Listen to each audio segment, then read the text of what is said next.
Our lecture tonight is on the flame of the resurrection.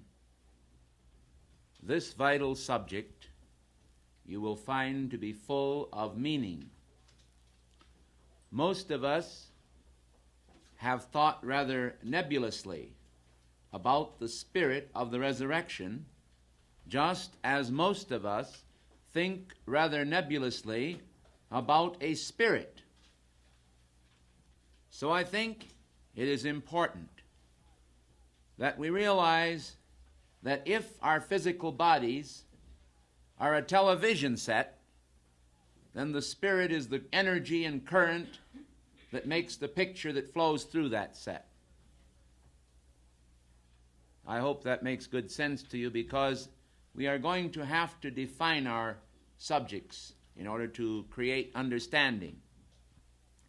Jesus said to the people that came to him after his resurrection, "Touch me not, for I am yet not ascended to my Father which is in heaven, but I ascend unto my Father, unto your God, and unto my God." Why did Jesus say, "Touch me not"? We know the answer. Most people do not. The spirit of the resurrection flame is tangible. So is a gas jet. And if it's a lit gas jet and you put your finger in it, it burns. And if it's a high tension current, it can kill you or shock you to death or knock you out. And there was a very definite reason why Jesus told them not to touch him, because the spirit of the resurrection flame was actually blazing through his body. And for them to have touched him could have meant instant death by lightning. The late Marie Corelli, in her book, A Romance of Two Worlds, brings out this point in a most interesting story. She gives a cosmic creed in A Romance of Two Worlds. This is not theory. We have proven the spirit of the resurrection. We know that it is a tangible thing. Today, millions of people touch, taste, feel, and handle religion as they would a piece of meat. It has become a carcass rather than a living creation. And I think this is a sacrifice as well as a sacrilege, because this is a case of the dead letter killing our spiritual aspirations and ambitions. If our religion has nothing to offer us but platitudes and promises of the hereafter, with no potential whatsoever that can be realized and affect us now, it is dead. It is the letter that killeth. But if our faith, our religion, our inner experience can be something that quickens us, that impels us to seek further, that teaches us that there are goals to be obtained, that are obtainable, that we can know, that we can realize, then it has meaning to us. Our religion, that is. This is what the masters want us to have, the religion of the Spirit. The religion of the Spirit is not the type of religion that we demonstrate of necessity by jumping and screaming and hollering and being disorderly. It is a religion that impels us to understand the meaning of love. The meaning of love that does not have as the objects of its affection those who necessarily agree with the person or the thoughts of the lover. If we are to love mankind, we do not love them because they are going to do something for us. We love them simply for love's sweet sake itself. And this, of course, makes it necessary for us to divorce ourselves from the idea of loving with an expectation of reward. We love to give, not to get. Of course, it is an absolute fact that this type of love gives us far more than the type of love that merely loves to get. If you and I love to get, and that's our only reason for loving, the object of our affections can soon become one to be discarded, one to be cast aside, because we have fulfilled whatever requirement we thought we could get from the beloved, and perhaps a new flower should be plucked. This is a little side issue, but I merely bring it in because I think love is important in order to understand the meaning of the resurrection flame. The resurrection flame is a composite manifestation. Actually, it is the threefold flame focalized, because it requires the threefold flame to produce the resurrection. But an interesting thing about the resurrection flame that is also involved with the ascension flame is that the resurrection flame, although composed of the triune elements, the pink, the blue, and the gold, becomes white in color with a very pale aura of golden yellow around the edge. And at times there is a flash of a little blue that can be seen in the middle of the resurrection flame. Now, these things are superficialities. They're not desperately important. I merely state them so that you will understand that the resurrection flame has a distinctive appearance all of its own. Although it's composed of these colors, the colors seem to blend, as all 7 colors do, into the white light. Now, the resurrection flame is qualified by God with a specific nature. It is a flame of resuscitation. When a fireman finds a child that is drowned, that he suspects may not be dead, he applies artificial respiration. What we are applying when we apply the resurrection flame is the flame of resuscitation. The resurrection of Jesus was a miracle. There are those who say there are no miracles anywhere. They say that miracles are only names for natural law functioning. Fine. If this rose, known by any other name, smells just as sweet, we're interested in the smell. We know that Jesus rose from the dead. We know that the greatest hope for mankind is continuity of life. When we see some of the struggles that are in the world, and the banalities of the world, and we sense the heaviness of the flesh, and some of the disgusting side of life, people wonder, why should we want to live forever? Why should we wish immortal life? Well, the why is because if we wish immortal life, we ought also to wish immortal life with immortal love and immortal wisdom to go along with it. Some of you are familiar with the 3 wishes, where the man had 3 wishes granted unto him. The first wish was that he would be rich. I think then that when I tell you the rest of this, you'll see what I'm talking about. He wanted to be rich, and so a member of his family was cut in half with a saw, and they brought all of the money that he had asked for to his door that day in a check. And they said, here's the money. So he wanted to be rich, and he lost a member of his family. So he had another wish. The second wish was that the member of his family would now be raised from the dead. So he asked for the wish, and within a short time afterward, he heard the old familiar steps at the door. And then he heard the knock. He used the third wish and wished him to return back to the grave from whence he came.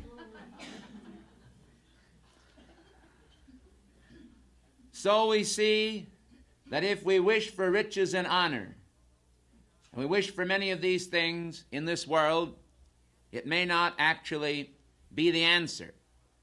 The answer is to learn to live in whatever state we are in and to realize that we can change and command our life. It's better to be happy than to have other things added to our life that do not contribute to our spiritual wealth.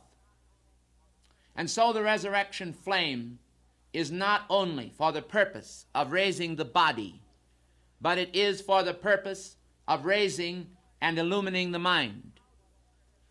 Because it is more important that we learn how to live than it is that we just live. It is more important that we learn how to love than it is that we just love. It is more important that we understand how to use knowledge than that we have knowledge. When you stop to think about all these things, we know the meaning of St. Paul's admonishment. Study to show thyself approved unto God. All right now, let's break man down. Let's break him down into his parts. Man is actually one being, but he functions through all these envelopes. The physical envelope, the emotional envelope, the mental envelope, and the envelope of memory. He has all these elements. We look at the physical envelope and we see that the building blocks, the bricks that compose this, we call cells. We break the cells down and we find the building blocks of molecules. We go down from the molecular world into the world of the atom. And finally into the Lilliputian world of the centrosome, or central sun of the atom, with the little planetary systems or miniature solar systems vibrating around it, the whirling electrons, the world of the electron.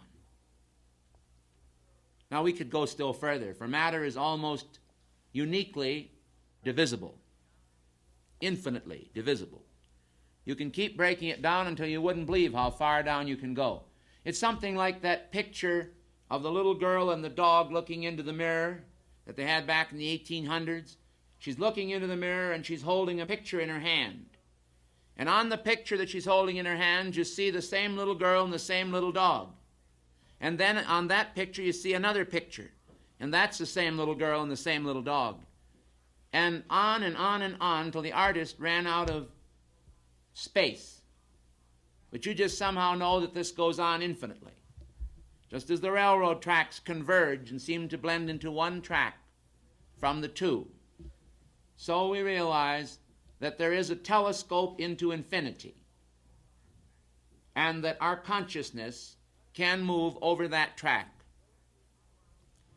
Let us then realize that in this Lilliputian world of the world within, the physical octave, that there is a natural accumulation of substance.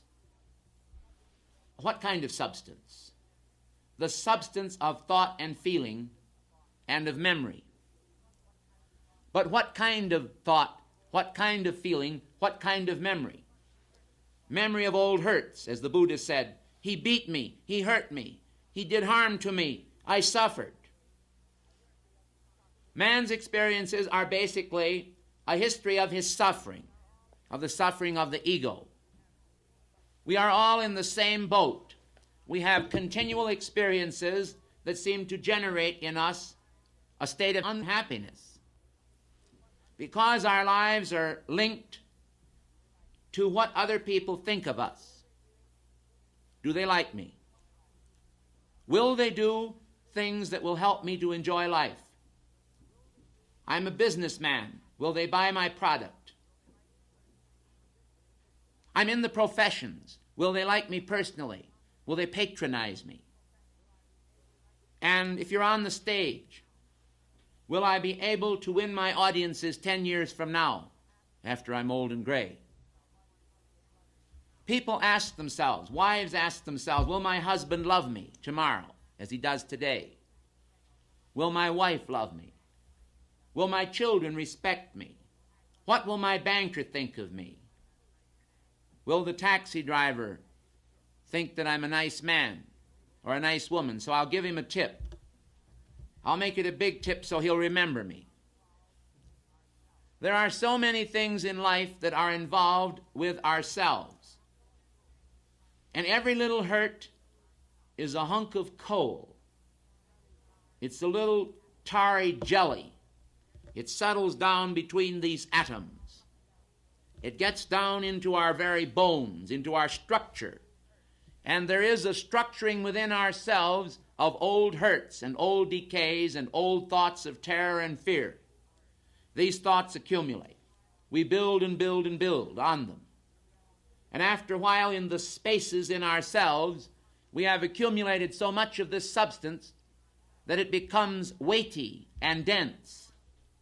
Now we have discussed the physical.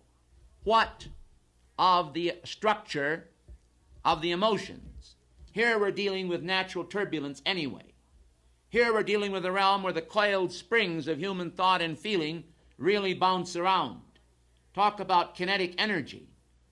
You have the kinetic energy of massive echoes that retaliate through space.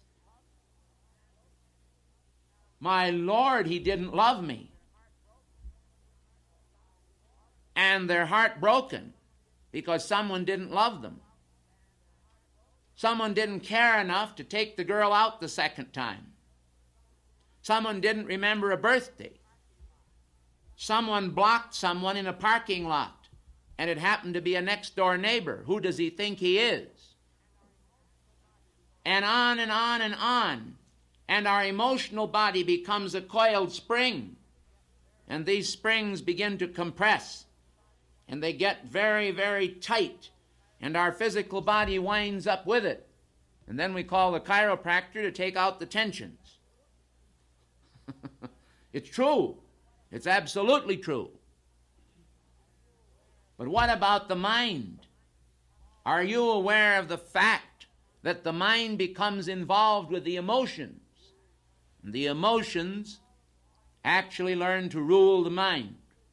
And all of the fineness of our mind that, like a precision Swiss watch, ticks away the moments of our life, becomes involved in emotional episodes so that the mind can no longer think in straight lines between 2 points. But the mind is actually a sort of a bobsled. And the emotions just take us up and down on that. We begin to think and to revolve our feelings. Now you have to think about this to grasp what I'm talking about tonight. We think about our emotions. In other words, we not only emote, but we also have in our memory and in our mind the story of our emotions. We even tell each other, I felt terrible about it, that I cooked a meal for him and he didn't like it. You see. And therefore, all of this sinks down and gets between the pores of the mind, the pores of the emotions and the pores of the physical form, invades the memory and structures in the memory titanic monoliths of all of the unhappiness we have ever had in the world. And we do not forget it. We keep remembering it. Every time something happens that's parallel to it, we say, that reminds me of the time that I parked at the fire hydrant, and so on. All right, enough of that. It's too much like life. But that's not the real life. That's only the pseudo-life that we live.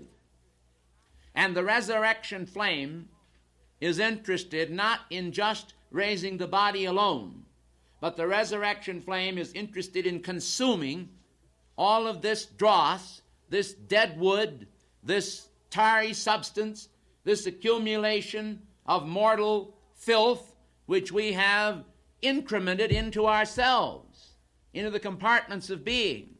We have so much of it there that when the Christ and the masters actually put their presence out into the ethers, or the angelic hosts try to get through and reach us, There is so much of this in the inn of being that we do not have room for the great and ethereal manifestations of assistance that the masters have and long to bestow upon us. It's like the pot that's already full. You can't pour any more in it or it will run over.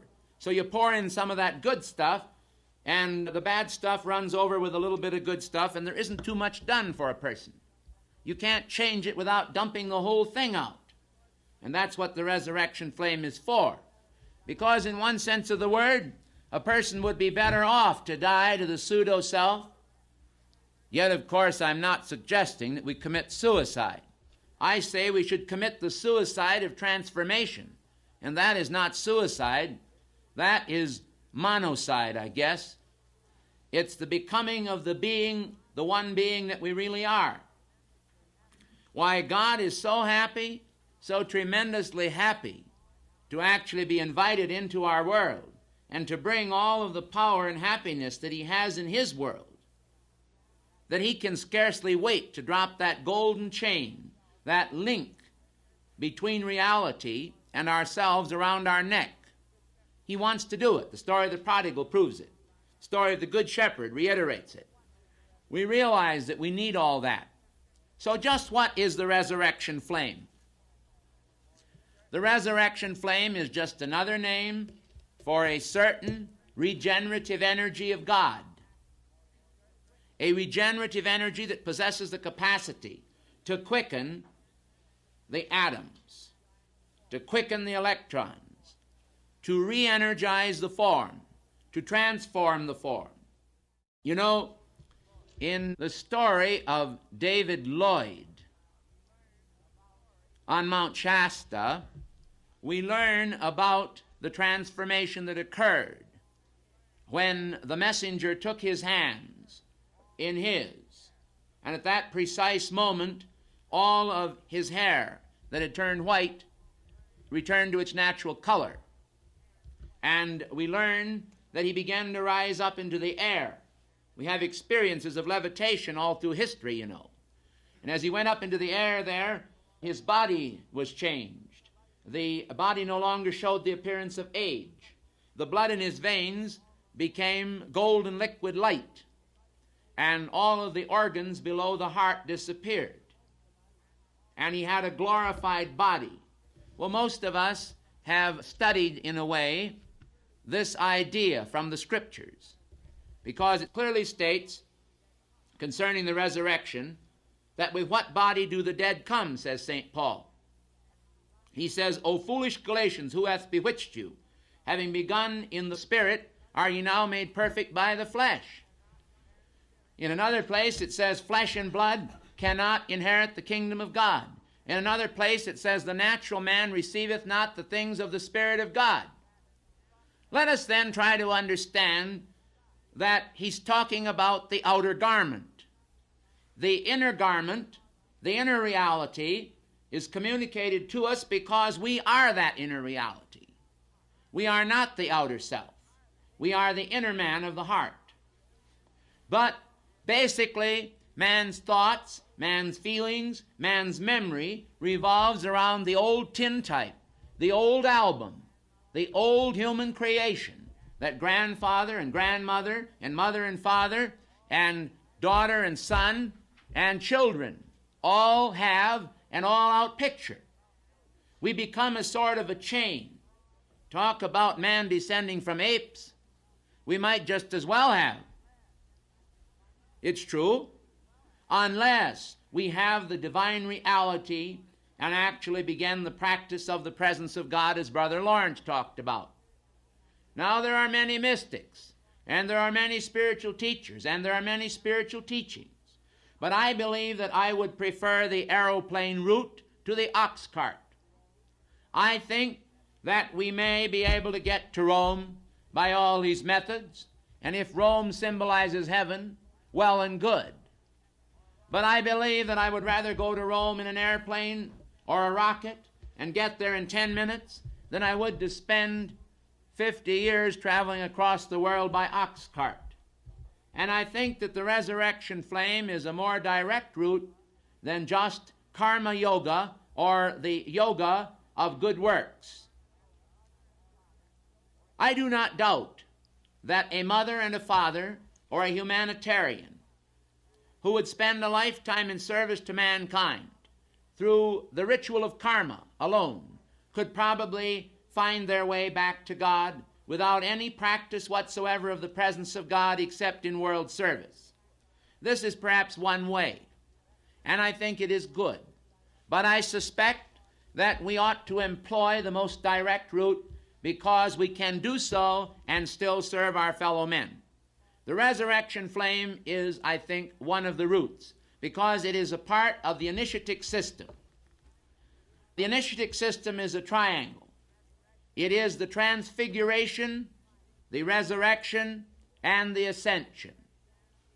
The ordinary Western Christianity that is taught today in the churches emphasizes to our consciousness the Via Dolorosa, the sorrowful road, the 7 last words of Christ on the cross, the idea that man is born and man must die. The Bhagavad Gita says of man, never the spirit was born, the spirit shall cease to be never, dead though the house of it seems. So we understand then that our life is hid with Christ in God if we practice the presence of God. And practice we must if we are to be perfected. And draw we must the resurrection flame. Transfiguration, resurrection, and ascension. 3 initiations which man, Western man, ought to have. Eastern man too can profit by it. For I do not believe that the lightning that came out of the east and traveled to the west, the massive mission of the universal Christ, journeying then from Judea and the land of the Hebrews into Western Europe and moving through the cycle of the church and its many liaisons with mankind.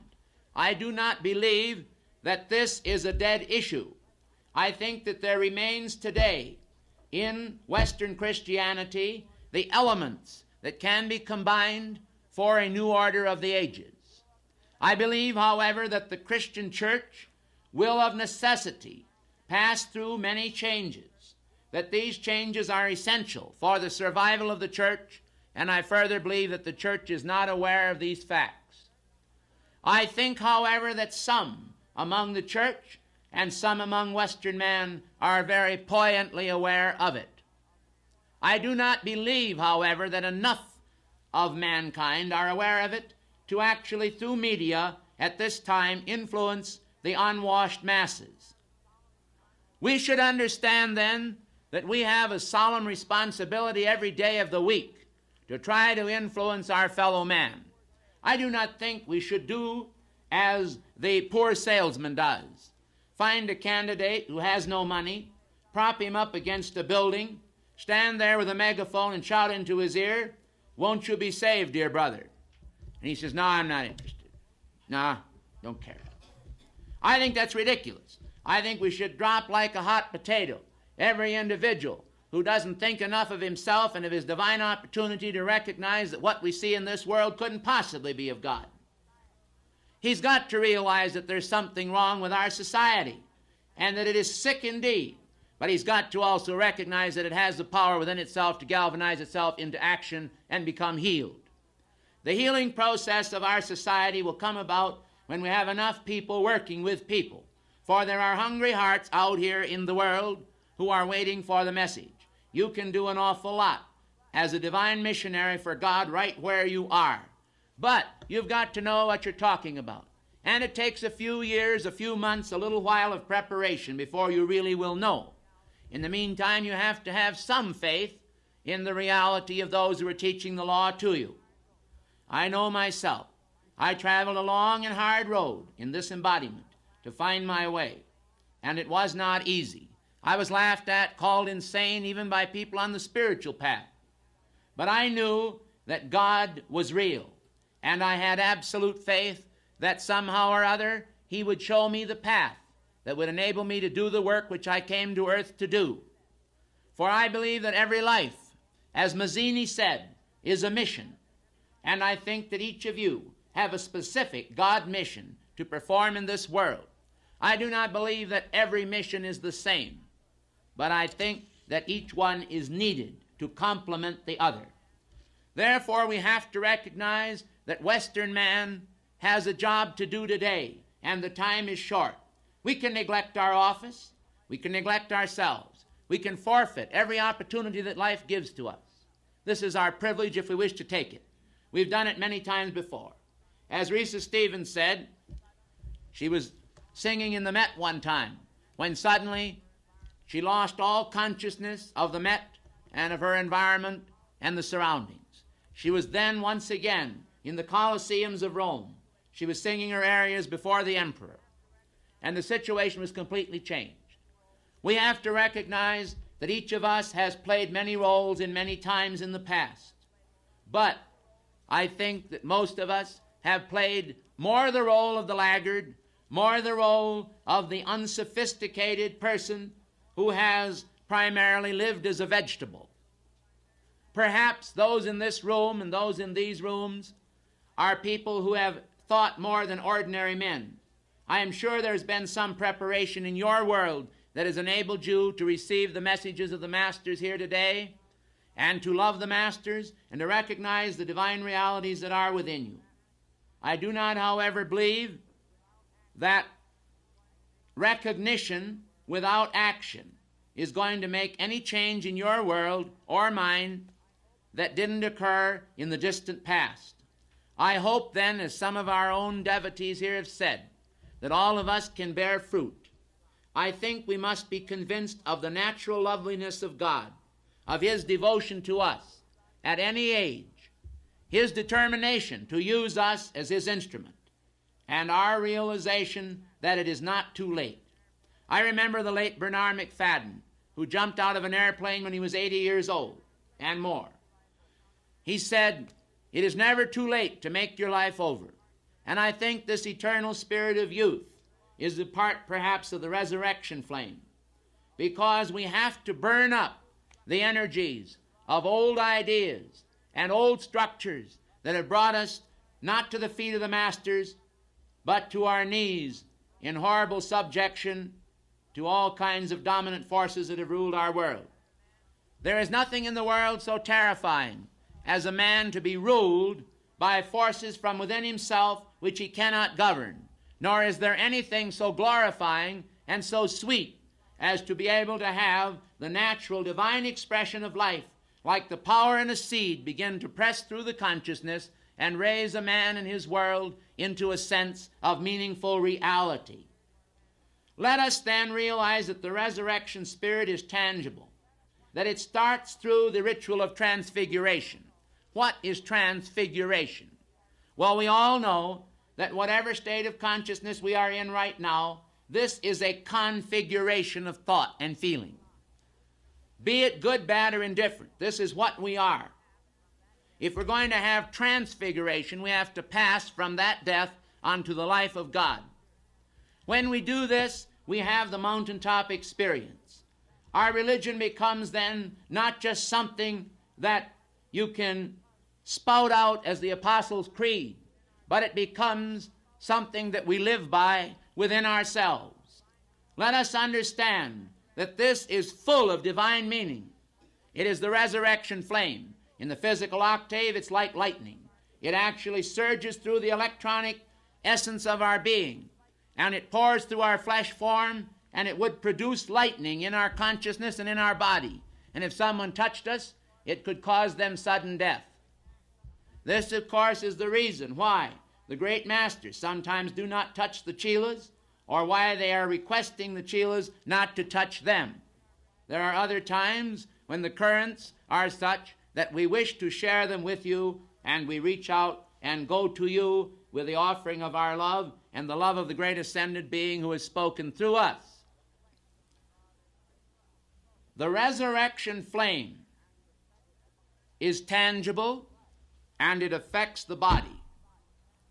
But how does it affect the body? It affects the body through the consciousness. How does it affect the consciousness? It affects the consciousness through the mind and through the feelings. it affects the consciousness through the memory, because we have above the consciousness a hopper. The hopper is a triangle, and the triangle consists of thought, feeling, and memory. Thought, feeling, and memory pour into the consciousness a steady stream of what seems real to us. And if the resurrection flame is to come into our consciousness, it has to come through the avenue of the feelings. We have to get the feeling of the Holy Spirit as the activator of universal principle. Universal principle, that is, of the resurrection. We have to understand that the word resurrection means resurgence. It has been stated as resurgem Christos. The resurgem Christos means that the power we once knew with God before the world was at the moment of creation, when we became an individualized soul essence, that power which has waned in our world is once again surging through us, and in that surge conveying to us a renewal of the first flame of the resurrection which we had the first Easter morning when we came out of the ungrund of the uncreated into the grund of the created. Before that, we were non-existent. We were a part of the great cosmic power of the infinite I Am presence. Then God said, "Here, mighty ocean, take this one drop out and let's individualize it." So we come out and we said, "Why, I am," because we were suddenly aware of self. Before that, we had the consciousness of an amoeba, in a sense of the word, although a mighty amoeba, because we were talking about the one-celled nature of the Almighty Himself before He had subdivided Himself into anything at all. He was just light and love and life, as far as potential goes. Now He takes this love, this light and life, and He begins to dip it out of the ocean of Himself, and He says, "Here you are, one drop. You have all of my qualities. You're not lacking in anything that I have. You just don't have my quantity, because you have to share my quantity with so many other billion life streams, or quadrillion, or sextillion, or whatever you wish to make of it, because the cosmos has a lot of life streams in it." All right, now this drop of water comes into individuality. Well, what is it going to do in individuality? It's going to return back to the ocean. Well, that sounds kind of silly, doesn't it? Here we have the cosmic dance of the Hindus. We have the cosmic dance where all this great dance goes in, you know, they wiggle their little fingers and everything, and finally they come to the end of the dance, and like the dying swan, the dancer begins to fold the hands in, the head goes down, and all is still. And where they practice this on the stage with full lighting effects, they gradually dim the light, and you see the central figure at the end of the dance, in the great pause when the Manvantar has come to an end, just fade out as all the light is gone, and that's it. Then it's all started all over again as the Manvantar goes forth into manifestation, and the cosmic dance begins all over. And the whole idea of it is that God has purpose behind it, extending Himself through time and space, so that each drop of water has not only subjective awareness, but objective awareness. We have to have both subjective and objective awareness. We have to have not only an understanding of life, being able to say, well, this is the state of nirvana, I'm going to describe it. I've never passed through it, but I'll tell you all about it. So now we're dealing with a man who is able to tell you all about it. Lord Gautama, for example, he's passed into nirvana, and he returns to take his position as Lord of the world. Well, certainly he's able to tell us about nirvana, but most of the world's pundits are of the opinion that all they need to do is read a couple of books and they can describe for all mankind exactly every spiritual state without ever experiencing any of it for themselves. This activity is consecrated and dedicated to the experiences of God in the personal life of our members, which experiences are not put on display in order to impress people with our greatness, for we do not need to impress God who already knows all about us. I hope you all grasp this, because the flame of the resurrection is the source of your energy. It will transfigure you, and you can have the mountaintop experience. It will carry you to the point of resurrection where your mind is no longer in the groove of dead works, but is free to reach out into the universe and say, give me that I may give. Do you hear that? Give me that I may give. We don't ask to receive in order to receive and be like the Dead Sea, let everything flow into me. But we say, give me that I may give. That's the whole key. And that is why the resurrection flame is given. I am the resurrection and the life. He that believeth in me, though he were dead, yet shall he live. This is bestowal. It means that the Christ could bestow on others, and every one of you should get the spirit of the resurrection in your world so that you can give it to someone else. And you can't give it to someone else if you don't have it. You've got to have it. And it will fire your mind. It will raise your body. It will move through your feeling world and still the restlessness that inhabits man's feeling world until you can sit anywhere and be content because God is there and the resurrection flame is burning. And you know that in a due course of time, you're going to come not just to your Gethsemane. You may come there in the dark night of the soul. But you'll come not only to your Gethsemane, to your crucifixion, to your Golgotha, but you'll also come to the place where you reach Bethany's hill. And then as you stand towering at the top of Bethany's hill, when you look all around you and you survey all your past lives, you'll say, well, all of this struggle was worth it, for now I'm going back to the Father consciously. You see, the Father doesn't like the idea of taking you back unconsciously. And this is what happens most of the time. People pass out in a coma. They go back to God in a coma. God doesn't want us to do that. He wants us to go back in a period, not a comma. Well, that's right. A period over which we command.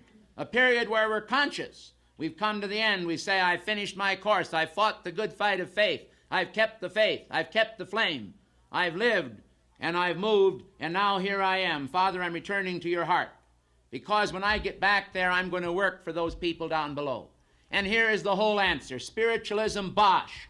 This activity is not spiritualistic in any of its phases or operations. Spiritualism is out.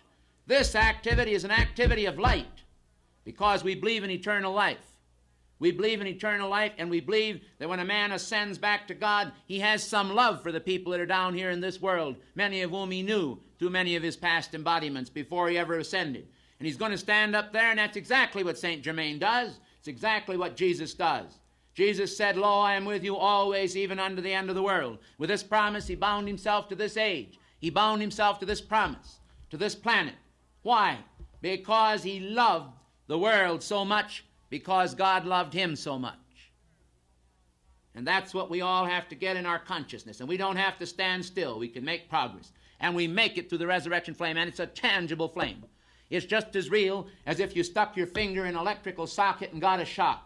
And there's a lot of shocks to be garnered from the resurrection flame. And it's yours. You can have it. And after you get it, the next step is the ascension flame. And that you obtain through winning your ascension. This is a whole subject by itself.